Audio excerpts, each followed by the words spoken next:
All right, we've got some type matching 1v1s today. Who's coming out on top?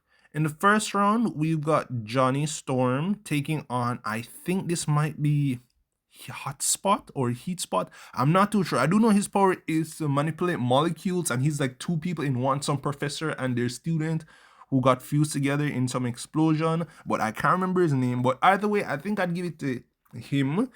I do know that Johnny gets way hotter up to the surface of the sun plus, but I think this guy might just be able to manipulate the molecules in the air to make it so that the fire just doesn't have any oxygen. So I think that'd just be a pretty easy win straight out of the gate. Next, we got the battle of the peak humans, and honestly, I'll give this one to Batman. I do think Batman has better tactics, better physicals, and I think maybe Daredevil only has maybe sensory over Batman, and I think Batman should definitely be able to take this. Next, we got the battle of the human megaminds, and honestly, if it's just intelligence, I'd give this one to Lex Luthor pretty much every day of the week, to be honest. But if it's everything all together, then I do think Norman would be able to turn into the Goblin, assuming he's got the transformation controlled.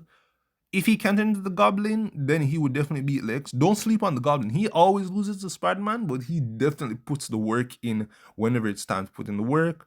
So honestly, it could go that way if we're taking that in account. But if it's only intelligence, then it's definitely Lex Luthor who has this. Next, we've got a battle of the fish lovers, and I honestly hate Namor with a passion. I can't respect a guy who goes to battle wearing his underwear.